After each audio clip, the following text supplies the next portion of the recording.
Hi, I'm Brian Russell, and I want to welcome you to the recording of the May 13th, 2023 Centering Prayer Gathering that I co host with my friend and fellow Centering Prayer author, Rich Lewis. This month, Rich and I talk about essentially how to practice God's presence after the centering prayer. Hope you find this conversation helpful. If you'd like to be invited to future centering prayer gatherings, feel free to sign up at my site. You can go to centeringprayerbook.com or go to Rich's site, silenceteaches.com. We hope to see you. Generally, we do our gatherings on the third Saturday of the month. They're absolutely free, so please sign up so you can be invited with the Zoom link to the next one. Why don't you lead us into the topic today, Rich? Sure. So we decided to talk about really just the presence of God. And I'll just start with I do a weekly meditation, and I look back at one of them a month ago, and I thought I would just read it because it really just kind of talks about the presence of God. And it talks as I reflected upon kind of the presence of God from the beginning of the day as I wake up to the end of the day as I fall asleep. So I'll just read it and then maybe say something after it, or if I think it sits by itself, I'll just let it sit by itself. So when we practice centering prayer, and I guess I'm thinking of it, I didn't say this in my post, but that's the first thing I do when I wake up. So when we practice centering prayer, we open to the presence and actions of God within. We connect to the infinite wisdom and infinite resources of God. We are bathed in the love and compassion of God. We welcome the inner peace, stillness, and calm that God provides. As we move through the day, we find God in the sounds we hear. God is present in the traffic jams, honking cars, lines at the grocery store, phone calls, and appointments we attend to today.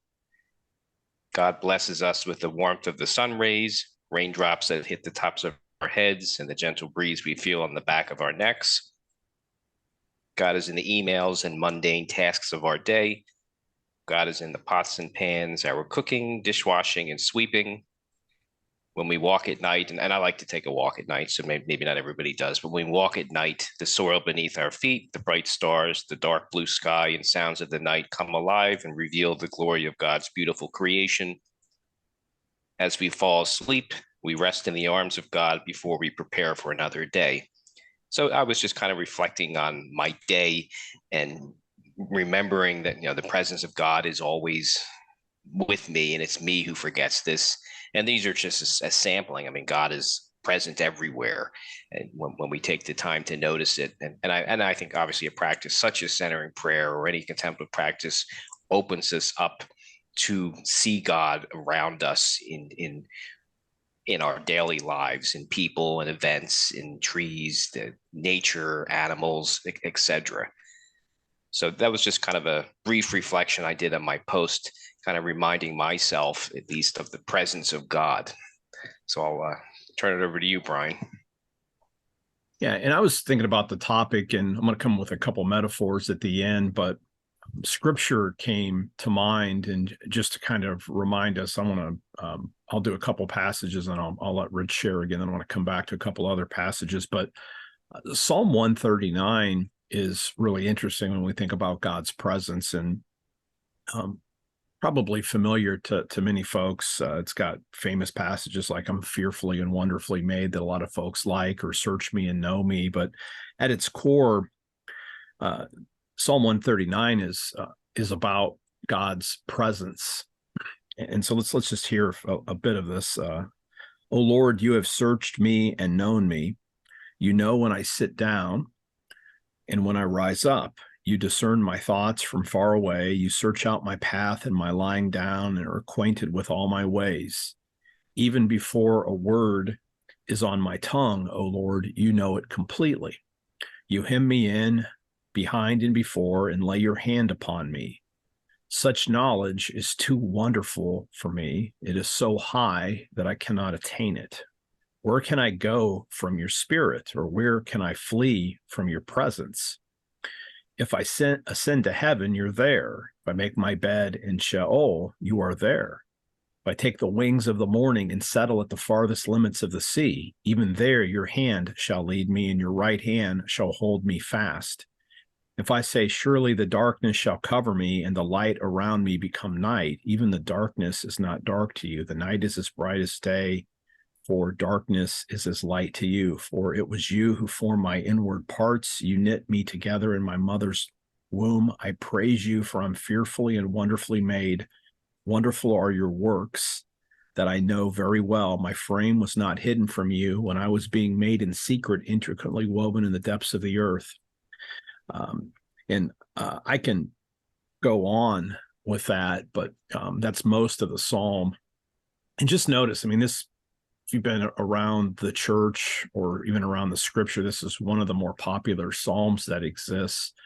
And notice the assumption, it's that God knows the psalmist, and that there's no way where the psalmist can go from God's presence. Anyone who's pondered any type of theology sort of knows the word omnipresence, that God is everywhere. But the interesting thing is, we already know that, but how often do we forget that reality is true? Not in a creepy, like God's watching everything I do sort of way. That's about as close as we come. We make it like God's going to get us if he's watching everything we do. But in a sense, the psalmist is praising God because God is always there. And so I just want us to observe that and sit with that for a second, because, Rich gave a reflection on how God is with us all the time. And when I was reading Rich's blog, I was thinking, this kind of sounds like Psalm 139 a little bit. So what would it look like? And how can we use these contemplative practices to literally, it's not like we make God appear because God's already there, but how is it that, how can we order our lives in a way that allows us to tune into that frequency that's always there? I was thinking, for the topic, I was picturing an old radio with a dial on it. I mean, now they're all digital, so you can get zeroed right in, but in a sense, a radio frequency is always there. And the problem ends up being the receiver isn't always dialed in. And so as I was thinking about the reflection, one of the things I hope we can carry out of even just doing a time of centering prayer together is, can we take that kind of experience where we're being intentional, walk it into everyday life, so that the truth of the matter is there's really a signal that's always playing and that we can tune into it a little bit more frequently during the day, and not just those sacred times, but tune into it all the time. And let me bounce it back over to Rich. No, and I like that when I think of tune in. I think of it. I work from home. I work in the 401k space. I'm remote. I work from home, and sometimes there's tasks or challenges that I'm faced with clients, and I'll get an email with a question, and I'll look at it and think, I have no idea. But then when I remember God is with me and God and I can partner, and I just relax, all of a sudden I realize I have an answer and I can do this. So it's when I forget God isn't present and begin to panic is when I can't solve it. But when I remember God is with me and God and I will partner, I seem to find it, and it becomes more effortlessly, and it's not as difficult as I thought it was. So it made me think of, I'm tuning into God during the workday to help me get my tasks done. So about 2 or 3 days ago, I guess I get a Henry Nouwen email from that organization, and I thought it was perfect for this, so I'll read it since it was kind of perfect timing. It's just, and if you ever get those emails, they're just a paragraph or so. So I'll read it because I thought it was perfect. Maybe I have been living much too fast, too restlessly, too feverishly, forgetting to pay attention to what is happening here and now, right under my nose. Just as a whole world of beauty can be discovered in one flower, so the great grace of God can be tasted in one small moment. Just as no great travels are necessary to see the beauty of creation, no great ecstasies are needed to discover the love of God. But you have to be still and wait so that you can realize that God is not in the earthquake, the storm, or the lightning, but in the gentle breeze with which he touches your back. So, I mean, I take from that we just need to be still, and there is God, and remember that, and I guess that's sort of tuning in, as you're saying, Brian. We just need to be still and tune into the frequency of God, if you want to call it that, and realize God is in the present moment with us. Period. Yeah, and just I'll go to a couple other scriptures just to remind us of a couple of things. It's interesting at the very beginning of the Bible when we look at Genesis 3, and I think almost universally everyone knows that story. That's Adam, Eve, and the serpent. And if you recall, as soon as Adam and Eve eat the fruit, they realize their own nakedness, and the first thing they do is, God is in the garden. So there's like a real presence. In what do Adam and Eve do? They go hide behind a bush or a tree or something, right? Like, so they're almost literally their own sin, guilt, shame, fear. What does that do? That they want to hide. And God's present, but the people hide. And so it's always those questions. It's not that God ever turns God's face away from us, or, even on the cross, God never rejected Jesus, but there's an experience that feels like God is absent, and it comes from our side. But grace is what reopens all that. And then as you move through the scriptures, and I'm just going to stay in the first few books of the Bible just for this particular piece of the reflection. When Moses is called in Exodus chapter 3 to go back to Egypt and tell Pharaoh to let my people go, this is the famous burning bush scene.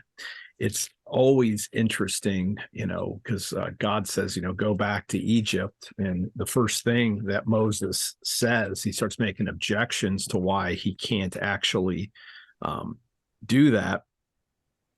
And it's interesting that Moses says, to the people, or to God, he says, who am I that I should go with you? Or who am I that I should go up to Pharaoh and bring the Israelites out of Egypt? That's verse 11 of Exodus 3. And the first thing that God says to him is, I will be with you.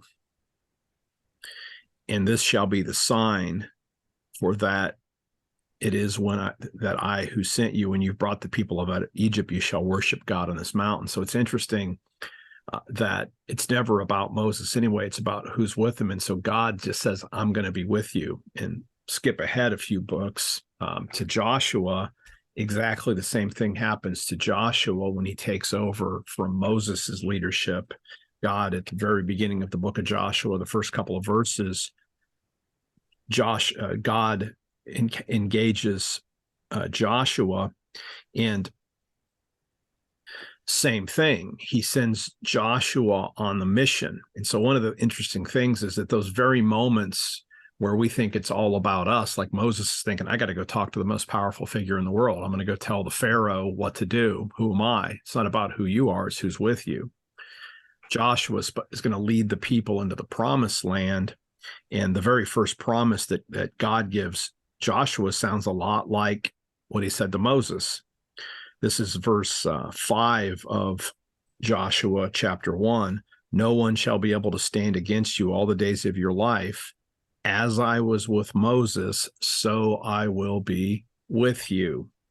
I will not fail you or forsake you. And so this promise of God is a thread that kind of runs through the scriptures with the different leaders. And I think the reality is, again, God says the same thing. When I come back for my third round, I'm going to talk about Matthew, where we have this whole idea of Emmanuel, God with us. But this is just a reminder when we talk about omniscience or omnipresence, that God's everywhere. That's a great idea. But is it a lived reality in our lives? And again, what would it look like? How would our lives be lived differently? Again, you still may have to go talk to Pharaoh. Still have to go to work. You're still going to be in stressful situations, but how much different might that be if we actually, again, tuned in to the reality that the God who loves us is actually with us in both the good times and the most difficult times. All right, Rich, I'll hand it over to round 3. So last thing I'll share, and I chatted with Brian about it before this. I'll just share two experiences. I think God's always trying to get our attention, and I'm still processing these two events even though they happened years ago. One was I think in 2016. I think it was May of 2016. I went up to New York City on a Sunday the day before a client visit, just to go up the day before. Then we met with the client the next day, and I was walking and I sat on a bench, I guess in Union Park, I think was the name of the park. And all of a sudden things just, I mean, New York City's loud to begin with, but things just seem loud and vibrant, and life seemed to be bouncing. I really, to this day, I'm still processing it. For about a 10-minute period of time, it was just loud and vibrant and overwhelming, and I didn't know what was going on. And then I wanted it to stop, and then it did stop. And then I figured, I don't know what just happened. And I called my friend Amos Smith, figured I got to call someone, and someone who wouldn't think I'm crazy, and said, what was that? And I guess his opinion was just God trying to get your attention and open you up to the vibrancy and aliveness of life. And I think of Thomas Keating. He says things such as, God is trying to give us as much of God's divinity and Godhead as we can possibly take. So maybe I got a bigger piece of God that day than I normally did, and then God turned himself off or turned himself down. So I'm still processing that particular event. And then I had another event shortly thereafter at my house, and I'm currently living in North Carolina, and we moved here in January, but my house in Ambler, PA, it was the summertime, and I was in the cul-de-sac playing with my two children, and my son was riding his bike in the cul-de-sac, and I was watching him, and my daughter and I were just throwing a tennis ball back and forth, and all of a sudden it got super bright. And the first thing I thought of was, I'm going to pass out, because I've passed out before when I haven't hydrated myself right. I remember we were in Florida when I was younger, and I almost passed out, and that's kind of a sign you're going to pass out. But I felt perfectly fine. It was just so strange. Things were just bright, like a bright yellow. But I continued throwing the ball with my daughter, and I continued watching my son, and then it kind of stopped after 10 minutes. So I guess both, I'm just still trying to process both, and I haven't had anything since both of those. But I think God was doing something there. So I guess I thought I would share those two experiences in case any of you have had some type of experience where you can't explain it, but it has happened. And I didn't pass out in either one, and I didn't feel faint, and I didn't feel sick. And then it kind of ended. Like I said, the first one ended because I thought this has to end because I can't, it's too much. The second one, I didn't feel uncomfortable. I just didn't know what was happening because I knew that I wasn't going to pass out. So thought I would share those two, where I definitely think there was the presence of God and there was something there, and I'm still processing it. And maybe waiting for the third event. Maybe I'll have a third type of event that will come up at some point in the future. So I'll stop there. Yeah, thank you, Rich, and love the experience. And I'm gonna share just a couple things from Matthew, and then I want to offer a couple of practices that after centering prayer can help us to stay in the presence. Because again, we're here together to do the contemplative prayer together, which again is super intentional about sitting with God, as Rich says, or sitting in God's presence, however you want to think about that. It's a time when we cultivate our awareness and surrender whatever is in the moment bouncing around in our head, simply so that we can be in silence with the hope that we actually engage God. Matthew, one of the book, it's framed by the theme of God's presence. In Matthew 1, we find out when the angel appears to Joseph when Mary is unexpectedly pregnant, and he's wondering what to do. And part of it they quote from Isaiah, and this is Matthew 1:23. Look, the virgin shall conceive and bear a son, and they shall name him Emmanuel. That's back from, I think, Isaiah 7:14. And then Matthew translates that, which means God is with us. Now, what's interesting is you think, okay, here's this little baby that's physically present. And we know that Jesus, well, in the incarnation was God with us. But there's more to that as you read through Matthew, because Matthew comes back to that phrase 2 more times in 2 significant places in the book. The first one is usually, I always joke and say it's the verse that people read when no one comes to the prayer meeting, except for maybe 2 people. And then you say, and from Matthew 18, where 2 or 3 are gathered, there I am with you. It's usually translated in their midst. It's exactly the same Greek phrase from chapter 1, though. That's Matthew 18. But notice the context. That actually isn't a context of a prayer meeting there. Matthew 18 is that chapter where it's known as the community discourse. And that particular portion of Matthew 18, where it says, where 2 or 3 are gathered, there I am in their midst. That's a place where there's a conflict within the community, and the church is trying to resolve and mediate the tension between 2 Christians, one of whom has sinned against the other one. And it says exactly in that moment, God is with you. It doesn't mean God isn't there other times, but just notice that, because sometimes, it's not just when you're on the mountaintop. God is right there in the nitty-gritty work of reconciliation between Christians. And we know that gets messy a lot of times in churches. So just notice that. And then the very last verse of Matthew's gospel, this is after Jesus is resurrected.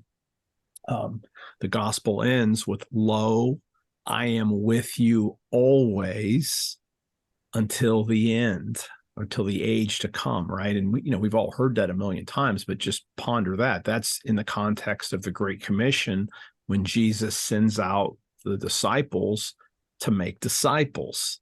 And it's in the midst of that work, that external work, that God promises to be with the people. So these are just reminders, but the whole idea is our whole life, conflicts within the community, our missional work, just our living and breathing and moving. The lectionary text for Sunday, May 14th, tomorrow, is Acts 17, where Paul was talking about how God lives and breathes and moves close to you when he preaches at on Mars Hill. So there's this whole idea of presence. So I just want us to notice that. And how would we practice that? I don't want to say too much here, but just a couple ideas. So how do we take the centering prayer experience, where we're literally trying to cultivate the experience of God's presence? Again, it's always there, but we use intentional practices. But how do you take that? So like how would you remember if you're in a conflicting, a tough conversation with somebody? How can you remember that God's presence is there and live out of that? When you're doing the hard work or the mundane work, how do you practice that? And I wrote down a couple of things. First one is, remember the centering prayer. We have our prayer word. There's no reason when you find yourself in a distracting situation, a difficult situation, a stressful situation, that you just can't say your prayer word. I mean, how many people, like I know from like Roman Catholic tradition, they'll often evoke Mary at certain times in like even in Spanish, like mi madre or something, or Dios mío. You'll hear things like that. It's just as little expressions that we have. That's actually calling for God's presence, right? So why not use your prayer word to recenter you, right? We have the breath. That spirit, use your breath. Like when you're finding yourself freaked out, how can you pull back in and open yourself up to God? Just breathe. That's common. It's psychological advice anyway, but allow the breath to remind you of the Spirit of God that wants to breathe into us. Visual anchors. I used these when I was a dean, when I'd walk into my meetings where I had to lead. Sometimes those were pretty stressful. I would think of the door, and it would be a signal to me to open myself up to God so that I can bless and serve the people that were going to be in that room. So you can use visual anchors, and you can put things like in your car, maybe put a Bible verse somewhere, just something that you can look at that allows you to pull back in. Scripture, why not have a Bible verse? Just say a Bible verse when you want to practice the presence of God, is to kind of remind you to come back in to the moment. And when I say come back in, it's like I'm really it's more like tuning in, right? It's back to that radio thing. How can I tune myself in? I thought also of there's that passage in Samuel where Samuel raises up an Ebenezer, a stone of remembrance, to remember what God's done. Why, some people have a rosary, and I'm not talking to, you don't have to do a Roman Catholic practice and do Hail Marys, but you could keep like some prayer beads in your pocket. You can have a rock. You could have, some people have a crucifix and will touch the cross, some kind of physical object. Not, it's not magic, but it reminds you to tune back in. And those would just be some ideas as we think about practicing God's presence, so we can take the experiences that we have in contemplation and, literally take it into the real world with us. And how much more beautiful can our experiences as God's people be if we can practice that presence, not just here, like it's easy here. We're all here to support each other in centering prayer, but in those times when feel like we're alone or in a tense situation, you can take that same piece there and practice that. And I know that's kind of my growing edge right now. I want to take this into my life and have it show up more and more during the day, and know the truth of Psalm 139 that, where am I going to go where God isn't? Nowhere. So why don't I tune in a little more often? So again, that was a little bit long today, but thanks for the chance. And Rich, you want to respond, or any final words? Otherwise, we can lead into the prayer time. Sure. Actually, I'll add to that, and it's just from a book I was reading. It wasn't necessarily a Christian book, but it was kind of a book where talks about tapping, removing the inner blocks and letting God's flow and letting the Spirit flow. And it was a kind of neat short sentences that you can say to yourself throughout the day to stop the inner blocks of God's flow. And I've been doing it for the last couple of days, and it is kind of very relaxing and refreshing. It's the 4 sentences are: I am sorry, forgive me, thank you, I love you. And then I just move on. And it's just, for me, it's been wonderful. It's more of, I guess, and I think of I'm sorry where I don't allow your love to flow is the way I think of it. And forgive me for, for forgetting you're there and present. Thank you just for being the wonderful God that's always with me. And I love you. And that's really what I love you. And that's really the most important thing. So I love I've been doing that for the last couple of days, and it's just really clears the inner blocks to let God's love flow. So I thought I would share that as I came across it over the last week. Yeah. Thank you, Rich.